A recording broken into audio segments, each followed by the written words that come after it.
안녕하세요. 저는 20대 후반의 여성입니다. 저는 사랑 없인 하루도 못 사는 사람처럼 대학 들어갈 때부터 줄기차게 연애를 했어요. 저 좋다고 쫓아다닌 남자들 중에 고르고 골라 연애를 했는데 여러 가지 문제로 금방 헤어지곤 했습니다. 걔 중엔 진짜 쓰레기인 남자도 있었고 저만 바라보는 순종파도 있었는데 이별하고 나니 그 이유가 무엇이었는지 생각도 안 날 만큼 미련이 없어지더라고요. 한참 그렇게 연애를 하고 다니니 어느 순간 지치더군요. 도대체 뭐하러 이렇게 누군가를 만나는데 나의 기력과 돈을 쓰나 싶어서 연애를 중단했습니다. 그리고 그때부터는 학업이 열중했죠. 그렇게 대학 4학년을 열심히 취직 준비를 한 결과 저는 졸업하고 곧바로 취직을 할 수 있게 되었습니다. 전공이 디자인학과였기 때문에 같은 계열로 취직하면 좋겠다고 생각했는데 그게 진짜로 이루어진 거죠. 세상을 다 가진 것만 같았답니다. 그런데 인생이 그렇게 쉽게만 하겠어요? 제가 원하는 대로 다 이루어지는 삶이 오래가진 않았습니다. 결국 사랑 때문에 울고 사랑 때문에 웃는 그런 일이 벌어지고야 말았답니다. 그게 이곳에 사연을 보내게 된 이유이기도 하고요. 회사를 다닌 지 1년 즈음 됐을 때 선배가 저한테 남자친구 있냐고 물어보더라고요. 남자친구 없어요. 어머 그래? 그럼 잘 됐다. 나 아는 사람 중에 진짜 괜찮은 남자 있는데 소개 한번 받아볼래요? 아, 그래요? 저는 당분간은 남자친구를 만들 생각은 없어서요. 에이, 그러지 말고 한번 만나봐요. 진짜 괜찮다니까. 내가 남친 없었으면 사귀고 싶을 정도로 괜찮은 남자라서 그래요. 어때요? 성대가 그렇게까지 말하는데 제가 어떻게 거절을 할 수 있겠어요? 결국 알겠다고 했습니다. 선배는 쇠뿌리도 단 김에 떼자고 바로 약속을 잡는 게 어떠냐며 제게 연락처를 건네줬습니다. 연락처에 추가하고 프로필 사진을 보는데 인상이 나쁘진 않더라고요. 키도 큰 것 같고 선한 눈매인 게 보였죠.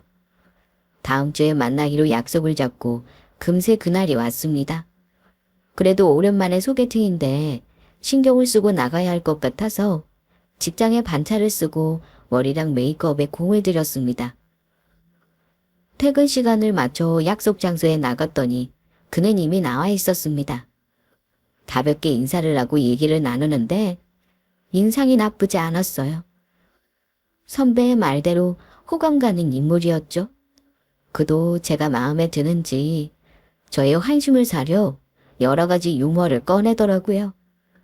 그렇게 하하호 웃으며 커피를 마시고 곧바로 식당까지 갔습니다.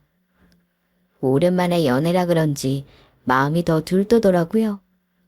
헤어지기 전 그는 제게 마음에 드니 앞으로 계속 만났으면 좋겠다고 얘기를 했고 저는 수줍게 그의 말에 동의를 했습니다. 그렇게 저희는 연인이 되었습니다. 오랜만에 하는 연애는 달콤했습니다. 대학 다닐 때랑 다르게 회사를 다니면서 하는 연애는 꼭 어른 연애 같더라고요. 퇴근 후에 소소한 저녁과 함께하고 주말이면 뮤지컬이나 공연을 보러 다니면서 서로에게 많은 시간을 할애하게 되었습니다. 저도 괜찮은 직장이라고 생각하지만 남친은 대기업에 근무하는 터라 저보다 금전적으로 여유가 더 있었습니다. 사귄 지 1년이 넘어가자 남친은 빨리 결혼을 하고 싶어 하더라고요. 어서 빨리 가정을 이루어서 같이 사는 게 낫지 않겠냐고 저를 졸라대기 시작했습니다. 하지만 저는 아직 결혼 생각이 없었어요. 남친이 좋긴 하지만 결혼은 제 인생이 가장 큰 이벤트라 생각했기 때문인지 좀 회의적이었죠. 하지만 남친은 굴하지 않더라고요. 내가 싫어? 아니 좋아. 좋으니까 만나지. 근데 왜 결혼 안 하겠다는 거야?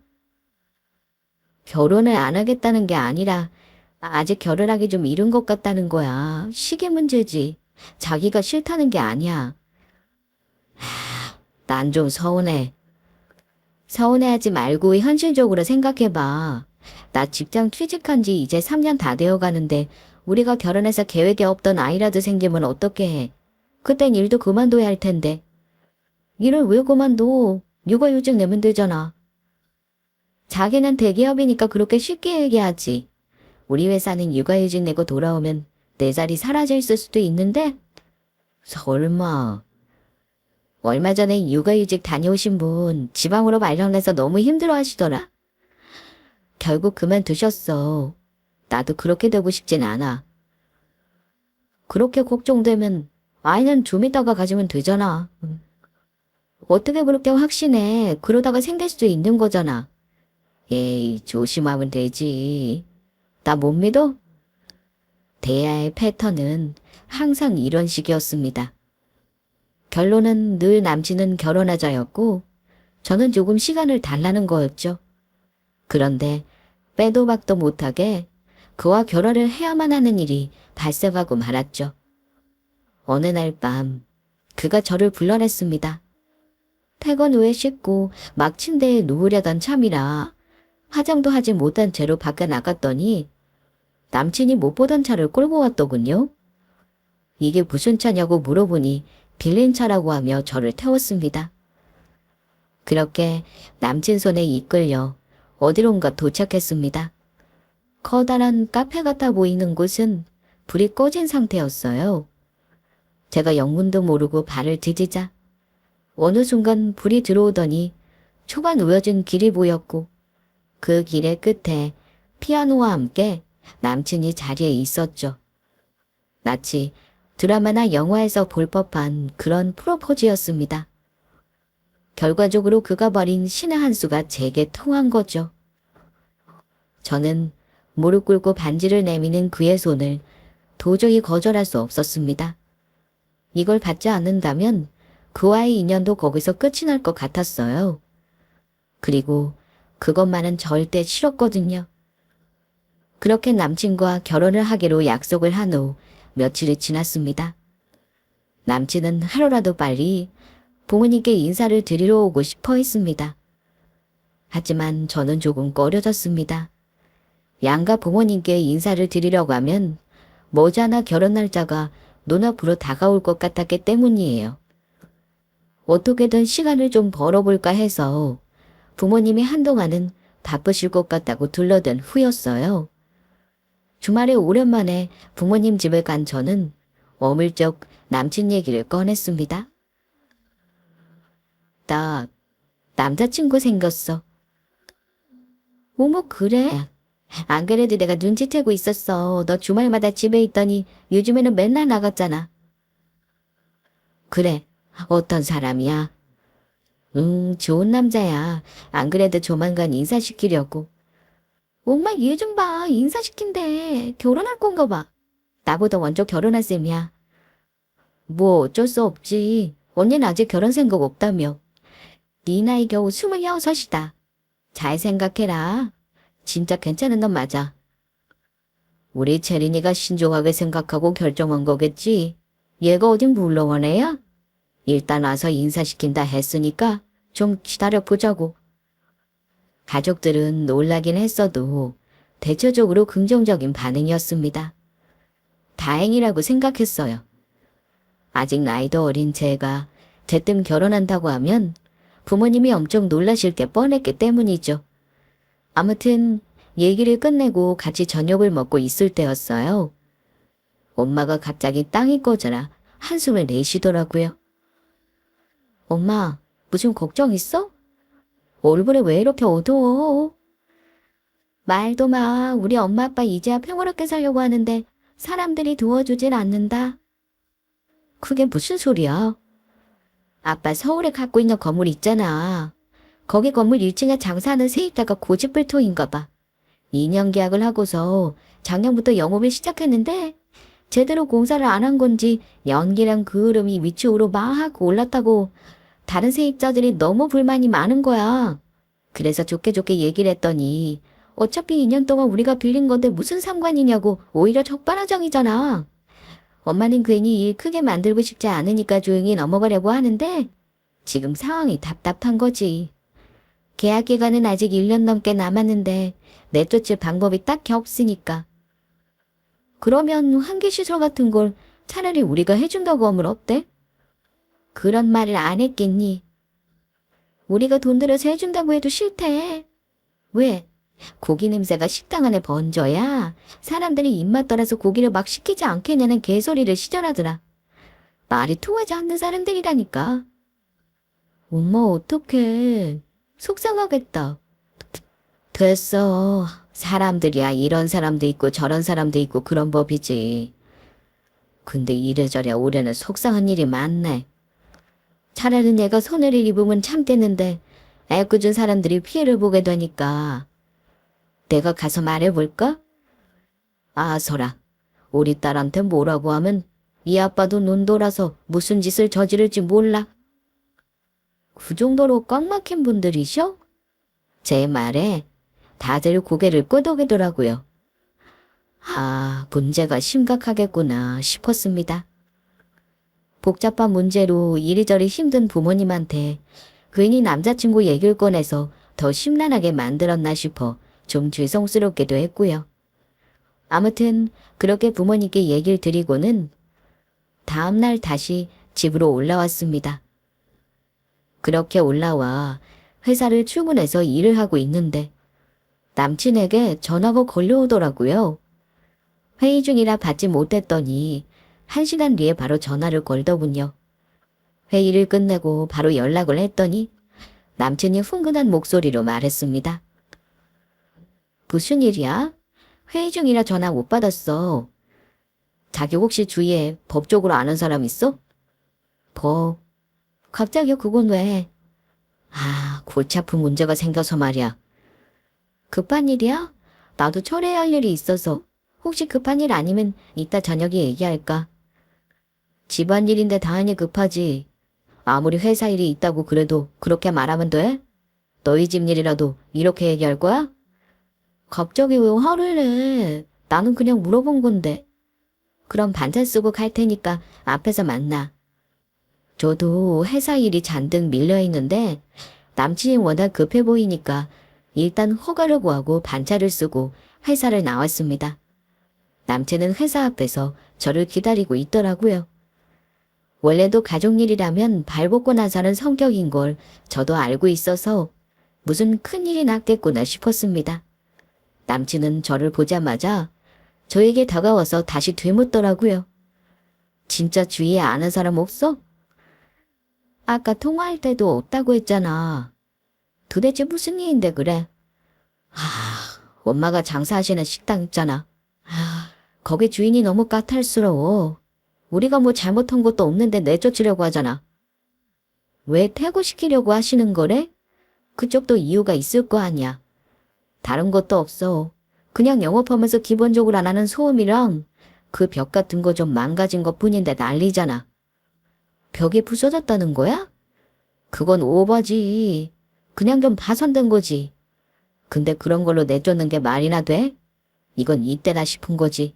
그냥 우리 식당이 꼴보기 싫었던 것 뿐이니까. 그래? 그럼 어떡하지? 근데 내가 도움 줄 수 있는 건 없는 것 같은데. 야, 가족이란 게 뭐야? 이럴 때일수록 머리를 모아서 방법을 생각해봐야지. 그렇다고 이렇게 손 놓고 있는 게 말이 돼? 이러다 갑자기 쫓겨나면 어떡할 건데? 바로 쫓겨날 정도로 심각한 문제를 일으켰다면 방법은 없는 거고. 그게 아니라면 잘 해결되겠지. 근데 내가 일찍 나와서 자기랑 얘기를 나눈다고 문제가 해결되는 것도 아닌데 굳이 날 불러야 했어. 너 정말 너무 이기적이다. 우리 결혼할 사이야. 곧 부부가 될 거라고.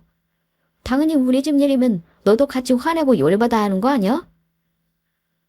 저는 남친의 말이 이해가 가질 않았습니다. 물론 어머님의 상황이 답답하고 해결될 수 없는 문제란 건 저도 잘 알겠지만 그렇다고 해서 제가 반차를 쓰고 나오면서까지 해결할 수 있는 일이 뭐가 있을까요? 굳이 감정적으로 동요를 한다고 해서 달라질 게 없을 거라는 거죠. 게다가 저는 회사에서 잔뜩 맡아놓은 일거리까지 전부 물러놓고 나왔는데 말이죠. 이 상황이 답답하고 화나는 건 저도 마찬가지였는데 남친은 그렇게 말하는 제게 또 화를 내더군요. 그렇게 남친은 제게 신랄함만 안겨주고 가버렸고 홀로 남은 저는 다시 회사로 돌아가기도 뭐하고 해서 집으로 일거리를 싸들고 가 처리를 해야만 했습니다.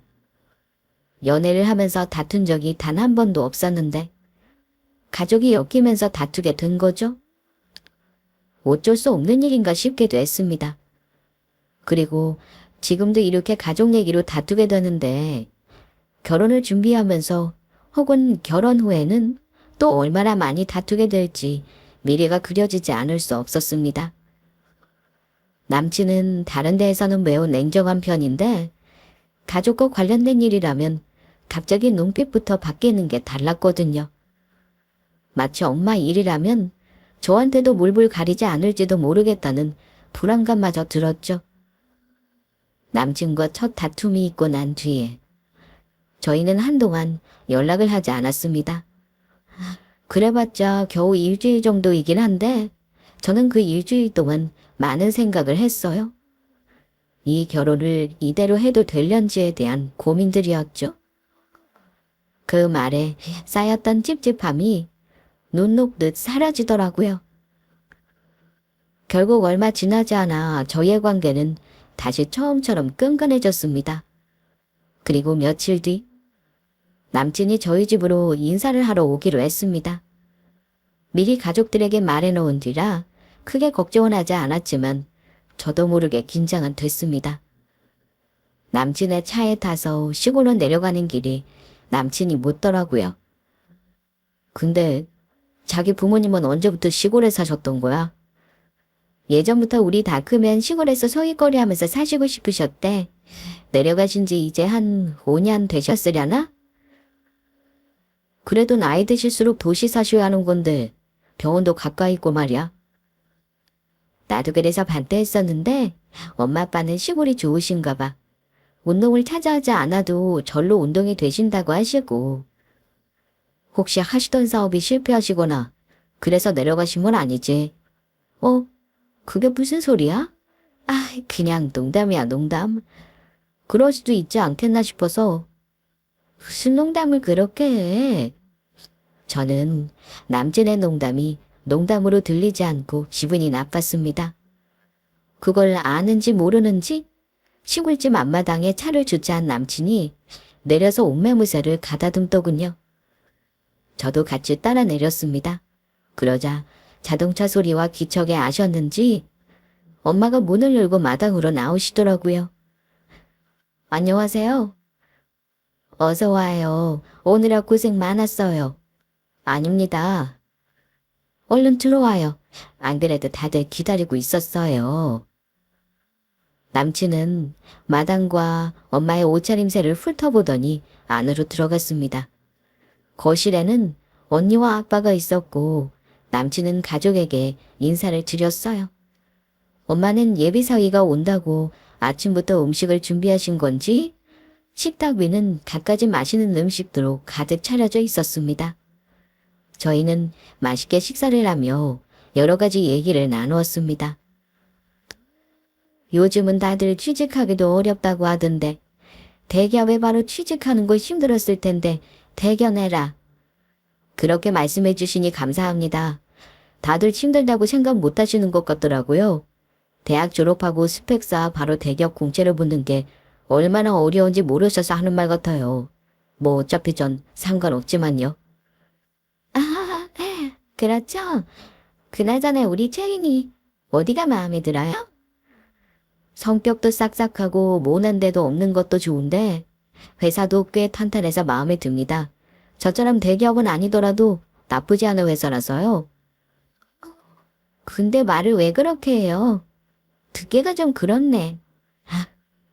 제 말이 나빴나요? 아무렇지도 않은 것 같은데. 언니 왜 그래? 그래, 손님한테 그러는 거 아니야. 얘 갖춰. 장모님, 손님은 아니죠. 곧 사위 될 건데요. 참 그렇지. 근데 아직은 좀 어색해서. 부모님과 남친이 얘기를 하는데 뭔가 말이 맞지 않고 맥락이 뚝뚝 끊어지는 것 같더라고요. 화기애애한 분위기를 기대했던 저는 그 자리가 불편했지만 남친은 아무렇지 않아 보였습니다. 그게 더 이상했어요. 분위기를 읽지 못하고 자기 얘기만 하는 남친은 평소 보지 못했던 모습이었습니다. 물론 대기업 다니고 잘난 남자인 건 확실했지만 그걸 본인 입으로 계속 얘기하는 건 잘난 체 하는 걸로밖에 안 보였거든요. 얘기를 마치고 집을 나와 다시 서울로 올라가는 길에 저는 남친에게 말했습니다. 우리 부모님 보니까 어땠어? 좋으신 분들 같던데 말도 잘 통하고. 그래? 그런데 소일거리로 농사 지으시는 거 말고는 아무것도 안 하시는 거야? 보니까 논이랑 밭도 크지 않는 것 같던데. 노후를 생각하셔서라도 서울에서 일을 하셔야 하는 게 아닐까? 나이도 아직 젊으시잖아. 우리 부모님 노후 다 생각하시고 내려오신 거야. 아무 생각 없이 오시진 않았지. 그래?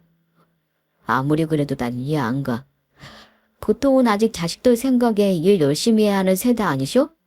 너랑 나랑 결혼할 때 보태주시기도 해야 할 거 아니야? 난 부모님께 지원받을 생각 없어. 뭐? 자기 설마 집을 내가 혼자 장만해야 한다거나 하는 구시대적 사고를 갖고 있는 건 아니지?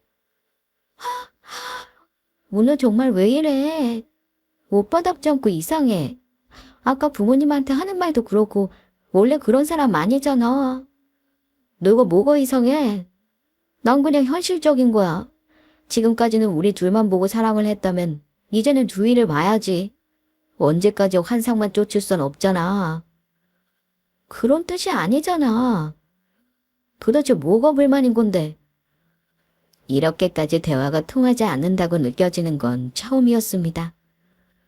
다들 결혼 앞두고 나면 많이들 싸운다고 하던데 그래서일까요? 아무리 이해를 하려고 해도 요즘의 남자친구는 제가 알던 그 사람이 아니라 다른 사람 같았습니다. 실리를 따지고 돈을 생각하며 따져대는 모습은 원래 없었던 거였거든요. 원래부터 이런 사람이었는데 제가 몰랐던 걸까요? 아님 결혼을 앞두고 조금 예민해져 있는 걸까요?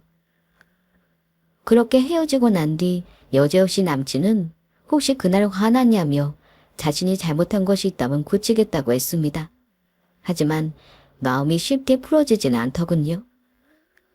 그렇다고 남친과 헤어진다는 건 아직 상상할 수 없는 일이기도 했어요. 여전히 저는 그를 사랑하고 있었거든요. 그러던 어느 날이었어요. 일 때문에 바빠 한동안 만나지 못했던 남친과 오랜만에 만나 영화를 보고 밥을 먹고 한강이 보이는 예쁜 카페에서 커피를 마셨습니다. 남친이 분위기를 살피며 이번 주에 자신의 집에 오는 건 어떻겠냐고 묻더군요.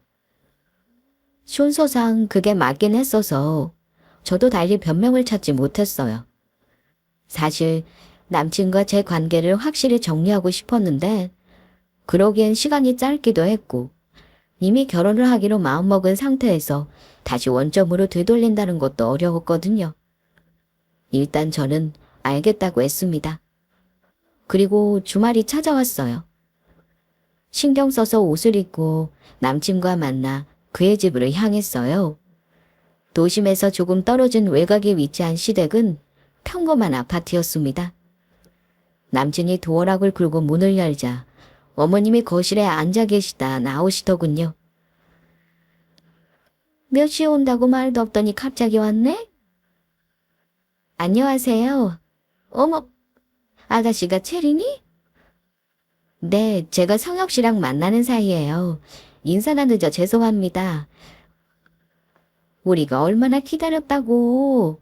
이 양반이 성질이 급해서 성혁이가 얘기를 하자마자 집에 왜 안 데려오냐고 난리 쳤는데 이제서 얼굴을 보네. 얼른 들어와. 내가 무슨 난리를 줬다고 해? 난리는 당신이 다 줬지. 아들놈이 둘이나 있는데도 큰아들이라고 어찌나 끔찍이 여기는지 내가 다 질투날 정도라니까. 죄송해요. 진작 와서 인사드렸어야 했는데. 이제 왔음 됐지. 여기 앉아. 뭐 줄까? 커피? 네, 저 커피 좋아해요.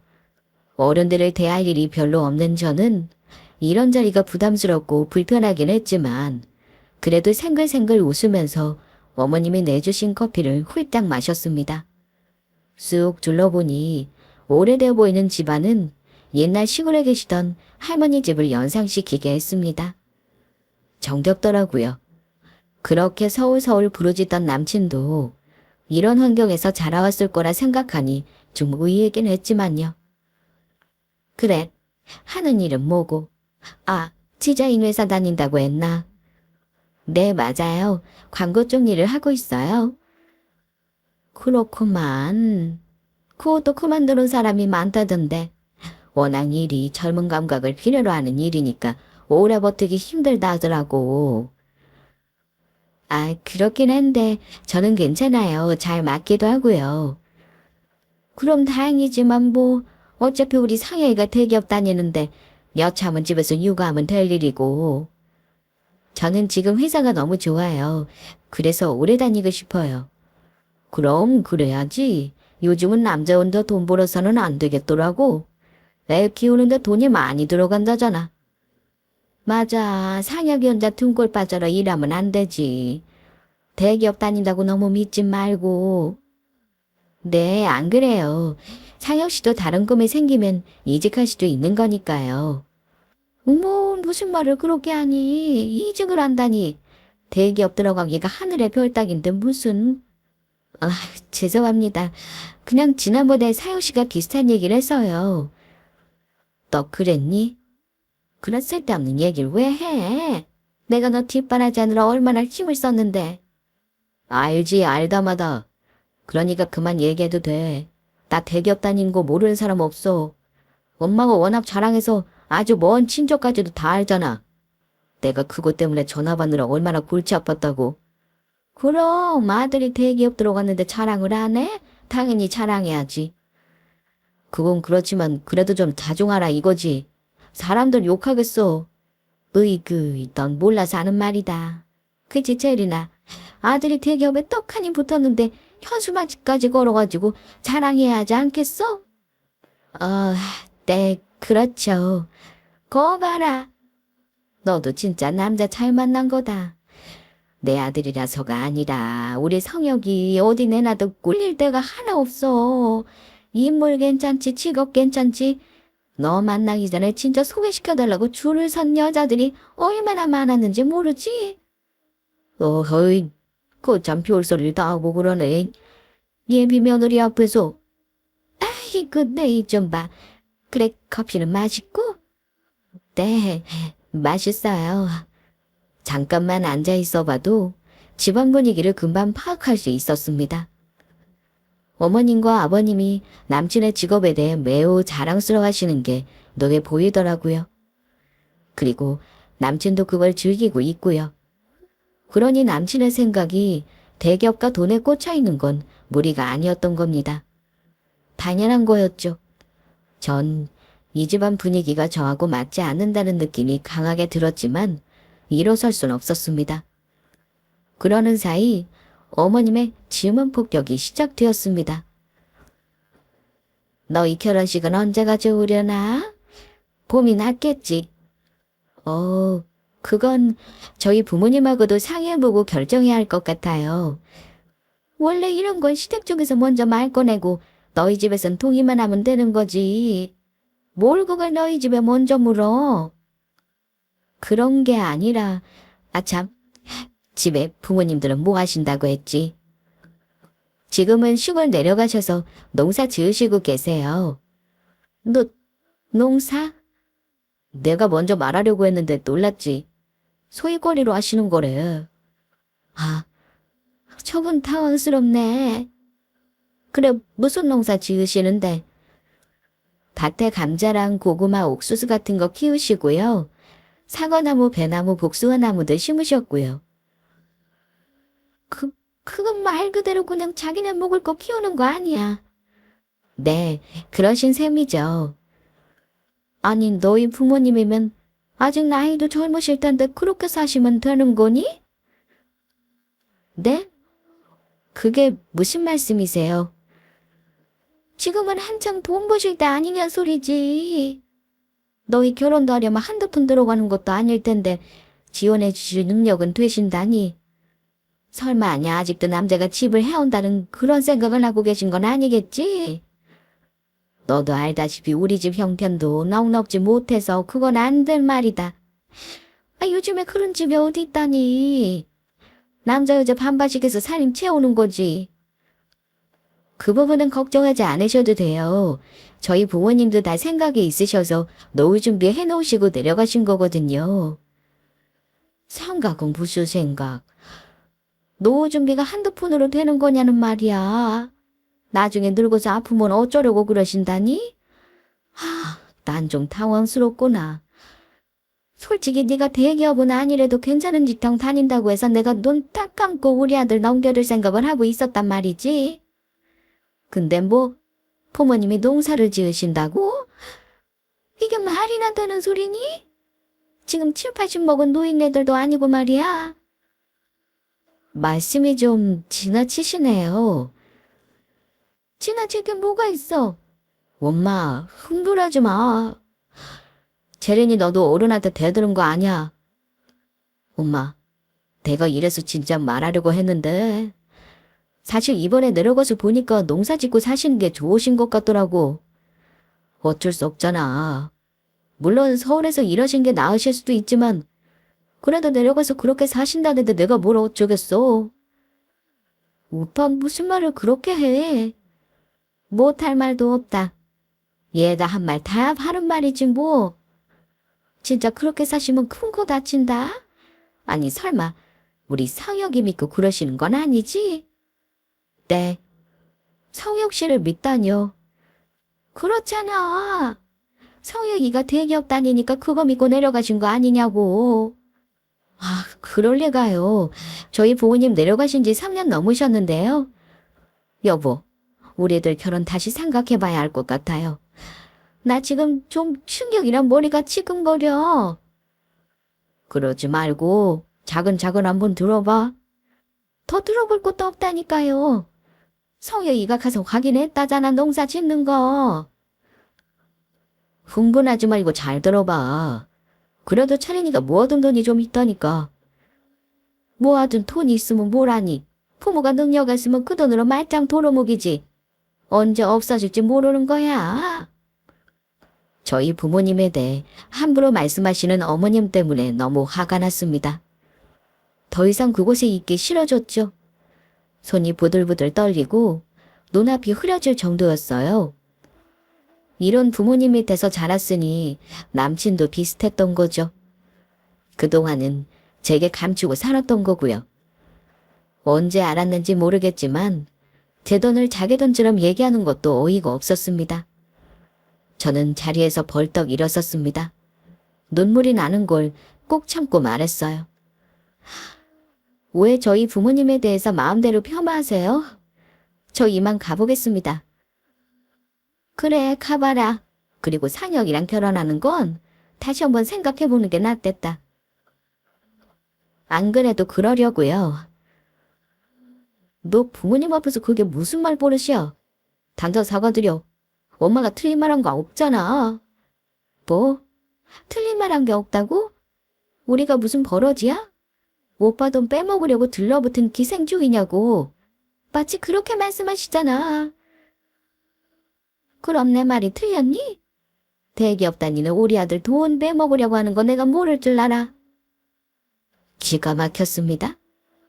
더 이상 그곳에 있다가는 화를 주체하지 못할 것 같았어요. 이렇게 폭언을 듣고 있는데도 제 편을 들어주기는커녕 입만 다물고 있는 남친에게도 실망감이 컸습니다. 저는 그대로 가방을 챙겨들고 밖으로 나왔습니다. 현관문을 벌컥 여는데 마침 누군가 안으로 들어오더군요. 엄마, 형 여자친구 온다고 했어? 낯이 익은 얼굴이었습니다. 아니, 낯이 익을 수밖에 없었죠. 자주 본 사이니까요. 안녕하세요. 여긴 어쩐 일로? 설마 형 여자친구가 고객님. 고객님이라니, 그게 무슨 소리야? 나 자산관리하는 VVIP 고객님이신데, 진짜야. 진짜 조이형이랑 사귀시는 분이세요. 아, 이렇게 만나뵐 줄은 몰랐네요. 뭐, 이것도 인연인데 왜 벌써 가세요? 얘기 다 나누신 거예요. 저랑 들어와서 더 얘기해요. 아니요, 얘기 다 끝나서 가려던 참이었어요. 잠깐. VVIP 고객이라고. 체린이가? 너 자생관리하는 분들 다 고액 맡기시는 분이 아니야. 당연하지. 무채린 고객님 갖고 계신 자산이 얼마신데. 형 진짜 땡 잡았다. 아, 아니 이게 어떻게 된 일이지? 남친이 우왕좌왕. 어쩔 줄 몰라 하더군요. 뒤따라오신 그의 부모님도 무슨 일인지 상황 파악이 안 된 눈치였습니다. 그럼 다음 달에 뵐게요. 전 이만 가보겠습니다. 진짜 조이 가족 되시는 거예요? 대박. 아니요. 그럴 일은 없을 것 같아요. 아니 왜요? 무슨 일 있으세요? 안 그래도 방금 시골 가서 부모님들 만나 뵙고 오는 길인데 이번에 건물 매도하신다고 한 것 때문에 찾아뵀었거든요. 그럼 얘가 수십억대 자산가라는 소리니. 오, 수십억대가 뭐야. 채린 고객님 부모님은 더 많이 갖고 계신걸. 그래도 두 분이 워낙 소박하셔서 돈에 큰 욕심 없다고 시골 내려가셔서 농사 짓고 사시는 거 보면 내가 다 마음이 이상해지더라. 나도 늙어서 저렇게 살고 싶다는 생각도 들고 말이야. 너, 말도 안 돼. 내가 무슨 짓을 한 거람? 엄마 설마 예의 없게 행동했어? 그런 거야? 여기 제가 더 있는 게 민폐 같아요. 전 이만 가보겠습니다. 그리고 파혼하는 걸로 저희 집 쪽에도 말씀드릴게요. 아니 잠깐만. 남친이 허겁지겁 저를 붙들었습니다. 이제야 아차 싶었던 걸까요? 전 애초에 누구에게도 제 재산을 밝힌 적이 없습니다. 남들과 똑같이 평범하게 사는 것이 제 인생 목표였기 때문이에요. 그리고 그렇게 사는 삶이 제가 추구하는 것이기도 하고 부모님이 원하는 것이기도 하니까요. 그리고 재산 때문에 저를 좋아한다고 한다면 그거야말로 문제가 있는 게 아닐까요? 그런 사람들을 거르기 위해서 밝히지 않은 까닭도 분명 있었습니다. 그런데 남친의 동생이 하필이면 제 자산관리사였고 이 순간에 맞닥뜨리고 만 거죠. 남친의 눈빛이 확 달라지더군요. 남친뿐만 아니라 부모님까지도요. 엄마 뭐해? 빨리 채린이한테 사과해. 엄마 무슨 실수했구나. 그렇지? 아유 내가 미안해. 내 마음하고 다르게 자꾸 말이 혼나온다니까. 진심은 아니었으니까 이해해. 뭘 이해하라는 거죠? 부모님 시부수 농사 짓는다고 하니 아들 돈 뺏을 생각하지 말라는 게요. 진심이 아니라고 하기엔 너무 또렷했는데. 엄마 미쳤어. 넌 좀 조용히 해봐. 아이 그런 게 아니라 진짜 나는 아무것도 모르고 한 얘기지. 진짜 그 얘기를 했으면 내가 그랬겠어? 아이고 입이 문제지 문제야. 사과할 일 아니세요. 어차피 진심을 다 알았으니까요. 진심은 무슨 진심이 아니라니까. 그냥 나도 모르게 한 말이었다고. 아무리 이러셔도 저희 파혼 사실 변함없어요. 누가 그래? 우리가 파혼한다고. 그거 네 멋대로 생각이잖아. 난 전혀 그럴 생각 없어. 난 아까부터 한마디도 안 하고 있었다고. 그래, 한마디도 안 했지. 내가 당신 어머님한테 시달릴 때도 꼴먹은 버무리처럼 입 다물고만 있었으니까. 채린아, 그런 게 아니라 좀 다른 인간인 줄 알았어. 그래서 일부러 재산 얘기 안 한 거고. 돈엔 욕심 없는 사람인 걸로 보였거든. 근데 욕심이 없는 게 아니라 없는 척 한 거였네. 내가 철저히 속았던 거고. 아니야, 정말 아니야. 나 진짜 그런 놈 아니야. 돈 때문에 이런다고 그럴 리가 있겠어. 뻔히 보이는 거짓말 좀 하지 마. 난 이만 갈게. 안 된다. 이러고 가면 진짜 파혼할 거 아니니. 절대 안 된다. 엄마, 이분 꼭 붙잡아야 해. 아니면 엄마 식단 분들 쫓기게 생겼으니까. 식당이라니. 설마 채린이가 우리 식당 건물주 라는 거야? 아니, 정확히는 부모님께서 건물주셔. 나도 오늘 내려가서 얘기를 들었지 뭐야. 진짜 얼마나 쪽팔리던지. 그쪽에서는 당장 우리 식당 내쫓고 싶은 모양이던데. 곧 내용 증명 보내실 것 같더라고. 아니 엄마는 얼마나 깽판을 쳐놨길래 이 난리를 만들어? 잠깐. 그러니까 얘기를 들어보자면 남친이 자기 가족 일에 신경을 안 쓴다며 노발대발 화낸 그 식당 사건과 저희 엄마가 세입자가 제 맘대로 가게를 써서 매우 골치 아프다던 건물의 식당이 같은 건이라는 거였습니다. 아무리 세상이 좁다 한들 이럴 수 있을까요? 진짜 놀랄 노자였습니다. 하지만 오히려 잘 된 걸 수도 있죠. 그렇게 자기 가족만 감싸고 돌더니 이제야 잘못을 좀 뉘우치기는 할 테니까요. 아하, 그럼 그 골치 아픈 세입자가 바로 성혁 씨 어머님이셨어요. 어이가 없네요, 진짜. 세상에나 이런 일이. 저희 부모님 그 때문에 많이 골치 아프셨어요. 마음이 착하셔서 재물 파손을 해도 쫓아내질 못하고 전전긍긍 하시길래 제가 내용 증명 보내고 퇴거명령 내릴 거라고 했었죠. 잘 됐네요. 이렇게 눈앞에서 마주보고 얘기할 수 있어서. 아이고, 니를 어쩌냐. 아가, 내가 잘못했다. 잘못했어. 그렇게 친근하게 부르지 마세요. 저희 그런 사이 아니니까. 그럴 리가 있니? 우리 성혁이랑 결혼할 사이인데 내가 함부로 하면 안 되지. 착각하시나 본데 그럴 일은 없습니다. 확실하게 여기서 얘기할게요. 성혁 씨랑 저 이제부터 아무 사이도 아니고요. 그리고 저희 건물에서 하루빨리 나가주세요. 제가 할 말은 이게 답니다. 엄마, 어떡할 거야? 엄마 때문에 이게 다 뭐야? 내가 무릎 꿇고 피마. 내가 잘못했다. 내가 말 함부로 한 죄야. 그러니까 제발 용서해다오. 그래, 우리가 잘못했어. 저는 저희 부모님하고 다르게 마음이 약하지 못해서요. 아주 모질고 독하거든요. 그래야 이 험한 세상 살아남을 수 있겠더라고요. 그러니까 이러셔도 아무 소용 없어요. 그리고 성찬 씨. 그동안 저희 부모님하고 제 자산 관리 잘해주셨는데 앞으로 같이 일하긴 어려울 것 같아요. 아무래도 껄끄러운 사이가 될 것 같아서요. 감정을 배제하고 일을 한다는 건 어렵잖아요. 그게 무슨 말씀이세요? 고객님 같은 분이 갑자기 담당자로 바꾸면 제가 큰 손해를 보는데요. 제발 다시 한번 생각해 주세요. 제가 돌 때 지 안 나게 잘하겠습니다. 네? 그 얘긴 나중에 하기로 하고 전 이만 가보겠습니다. 좀 비켜주시겠어요? 어머님이 제 앞으로 와 무릎을 꿇으셨기 때문에 문 앞이 딱 막힌 상황이었습니다. 그리고 설상가상으로 남친까지 무릎을 꿇더군요. 저는 이 복잡한 상황을 빨리 벗어나고 싶었습니다. 자꾸 이러시면 경찰 부를 수밖에 없습니다. 비켜주세요. 경찰이란 소리에 그제야 일어나 옆으로 비키시더군요. 그렇게 저는 그곳을 빠져나올 수 있었습니다.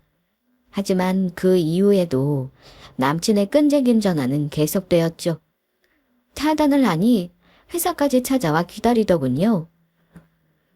대기업이 그렇게 자리를 자주 비워도 되나 싶을 정도로 자주 찾아오는 것 같더니 어느새 발길은 뚝 멈췄습니다.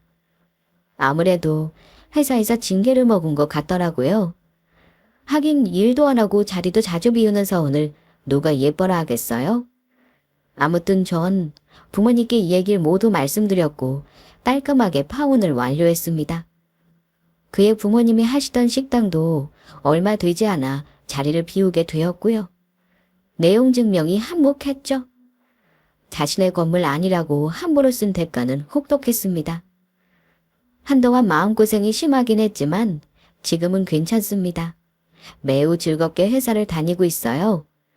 그리고 얼마 전에 썸을 타는 회사 사람이 생겼답니다.